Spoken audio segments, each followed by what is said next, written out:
Ole Miss is going to the second weekend for the first time since 2001. They triumphed over Iowa State 91-78 in a game that really was not as close as that one guy. Iowa State actually came out hot. They were throwing haymakers early, looked like they were ready to dictate the tempo, dictate the style of play, but Ole Miss fired back in the strongest way. They shot 68% from the field in the second half, too. Like they hit the gas pedal and were gone. 75% from three. The only thing they didn't do well was shoot free throws. They missed five free throws in the second half. Like, who cares? Uh, just an absolute mollywhopping and an absolute brouhaha broke out on this court against what once was a proud defense. But, Guy, what did you see out of the Rebels or the Cyclones? Just give me some big takeaways from this one.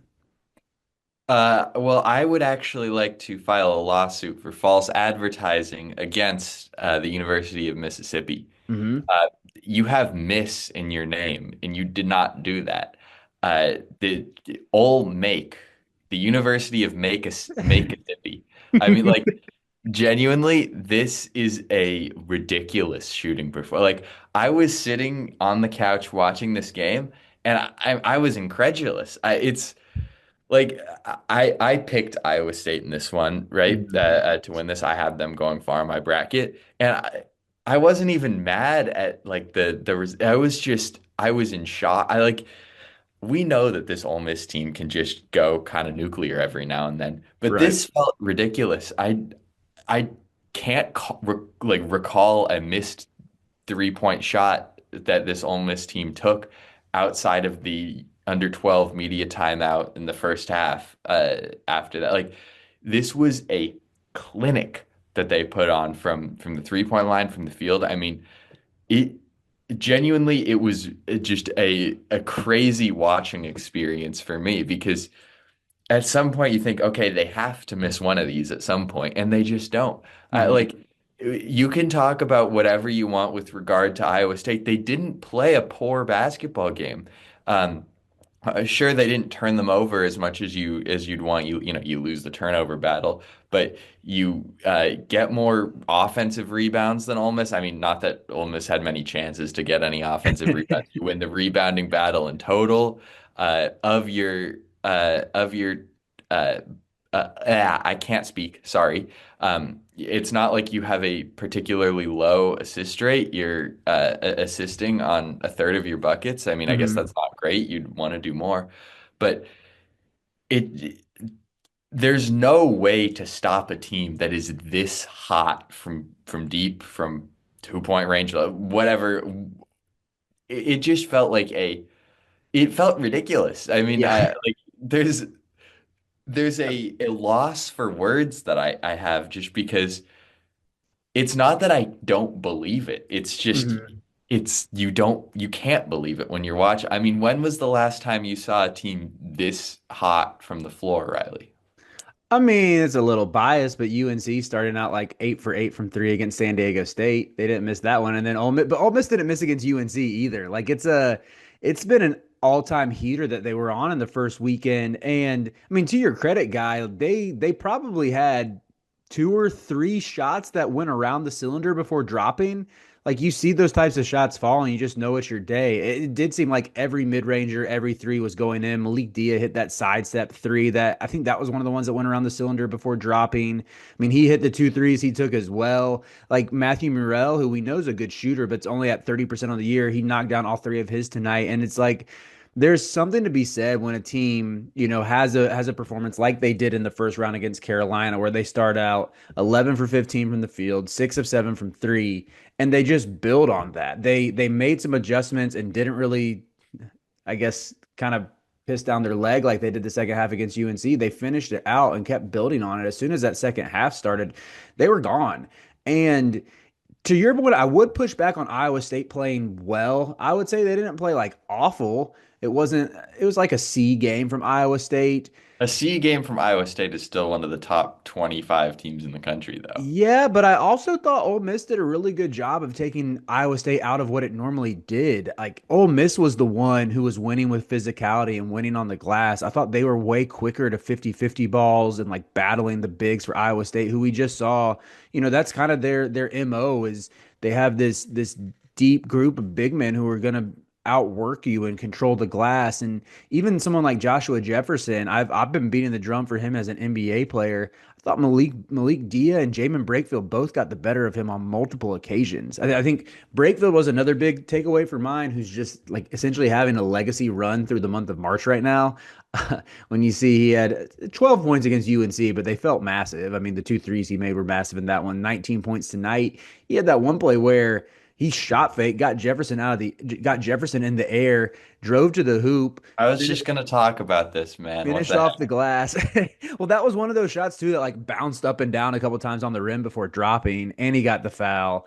Like some of that I would say is shot luck, but also when you're able to kind of knock Joshua Jefferson off his pivot, who I called on the preview as one of the best front court defenders in the country, then yeah, like you're gonna get a lot of credit for that, even if there's some shot variance baked into that. Yeah, I mean, I think just Jamin Brakefield was clinical. I want to start off with that. The way that this Ole Miss team played against Iowa State is it feels like a team that can make a deep run. I agree. Which I don't think I fully expected going into the tournament. I mean, kind of finished off the regular season cold.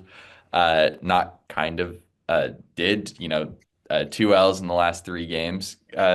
Kind of deal. And the win against Arkansas was pretty close. The win against Tennessee was pretty close. Like I wasn't really feeling this Ole Miss team at all going into the tournament. And after the performances against UNC and now Iowa State, team that I respect a lot more than I respect UNC. Apologies, Riley. It's not Um, necessary, but go on. uh, it's just you. We're waiting for the end of this Michigan State New Mexico game right now, but you've got to feel confident going into that game. Obviously, we're not going to preview a game that we don't even know who they're playing, but Hmm. if you had to ask me who the best player in this little pocket is between Iowa State, Ole Miss, UNC, Lipscomb. I think my first answer would have been Keyshawn Gilbert, who isn't playing, who isn't playing. So we won't count him. But then I think the next answer is the pretty obvious someone on UNC, RJ Davis, right? Whoever you want to say. But I think it's pretty clear to me that it's Ben Padula. Yeah, Padula's play had the best tournament by far. Yeah, Padula is just like a sneaky postseason killer. We talked about this in the preview. Uh, Between that run with Virginia Tech a couple years back, now what he's doing at Ole Miss. I mean, there is some little kid in Oxford, Mississippi, or maybe Blacksburg, Virginia, who's growing up, who's gonna have Sean Padula in one of his core memories, uh, who's Sean gonna want Padula with he's like missing a tooth now too. Like, he's- but sorry, continue. the The Sean Padula haircut, I've got to say, is not the move. Does not. I think he could have. I think he would look good with the flow. I'm not gonna lie. Well, Guy, Uh, you're like the Gen Z rep for sleepers. Is aren't buzz cuts kind of making a comeback? Like the long buzz cuts like Sean Padula has? they're making a comeback, but I don't like them. Okay, well said. Okay, I respect that. Not a bad take at all. Now, here's the thing, if you're gonna have a short haircut, I think Matthew Morrell is the way to go. I mean, that's a guy who's got a short haircut. He makes it work, and he's looking good on the court. I mean, he dropped 15 today. Uh, look, there's only so much that I can say about this game. Ole Miss was Before we just get so to good. haircut talk. Yeah, you can tell that we're talking about haircuts. Like this is an Ole Miss team we feel very confident about. We're gonna be talking about this team as I mean, I don't want to say a Cinderella team. You're a sixth seed from the Mhm. best conference of all time, but a sleeper pick, a sleeper's media pick. I Uh, mean, it's worth noting, like, yeah, they're not a true Cinderella, but I mean, you said it. They lost, what was it, five of their final eight games. They were 3-5 down the stretch. We're not looking particularly inspiring. And all of a sudden, I can't get over how good Malik Dia has been based on even going back to like that go back to the if early you're not part. tapped into the Valley, The Valley let me down, guy. I got the only bad Belmont transfer on my team. But if you looked at his first like 2 months of the season, November through December, he scored in double figures twice. Like he was not doing anything. And then early January, he just flipped a switch and hasn't looked back. I think both he and Dre Davis play way bigger than they are. And you could see it tonight with they're going against one of the more like the tougher front courts in the country. Not the most skilled necessarily, but one of the tougher dudes who you're not going to want to scrap with. They forced Iowa State to take way more 3-pointers than I think they were comfortable with, and no one could hit him. I mean, I think this points to like a macro level of where we've been coming back to with TJ Otzelberg teams is those scoring droughts that tend to creep up more often than not in March. And I think eventually he can get over the hump. Had he had Keyshawn Gilbert at his disposal, this very well could have played out differently. At the same time, there's part of me that feels like it didn't matter what sport Iowa State and Ole Miss were playing tonight. Like they could have been playing football, they could have been playing lacrosse, they could have been on the pickleball courts. I'm And sorry, the third sport you bring up is lacrosse. what else do you want me to say? Baseball? Wiffle ball? I'll throw wiffle ball in there. Ole Miss was going to outwork them, and they were going to rise to the occasion better, and they were going to force Iowa State to do exactly what they wanted them to do, whatever the sport was. So yeah, I think it's back to the drawing board again for Otts to an extent. I would still say he's one of the 10 best active coaches right now, but you got to figure out like how to I don't know. Maybe it's bringing in some higher pedigree talent. And I love that he finds gems from Buffalo like Curtis Jones, but maybe it's going for someone with a little more star power who's going to have a longer NBA career than just like Momcilovic. I think he's the only kid out of high school who had any pedigree. Maybe it's something like that. I don't know. But yeah, it's just probably growing pains because Otts is still pretty young, but frustrating nonetheless if you're an Iowa State fan. Yeah, I mean, they're just two unfortunate endings to March that I think in a row that I think should have been avoided. That team with like Gabe Kalsher that Caleb Grill got dismissed from 2 years ago, I'm willing to give him a bit of Oh, for grace on. sure. For sure. But the losing to the Illinois team last year isn't great. I mean, they just won off of some weird offense and you didn't turn them over as much as you want. Hmm. This one, you lose to a team that you really should be able to stop defensively. I Hmm. mean, Taman Lips. I mean, I know again, Keyshawn Gilbert isn't there, and you always have to look at it through that lens. I still trust Otts this offseason. He's going to give me a top 15 team in the country. He does that year in, year out. Iowa State gives him the resources.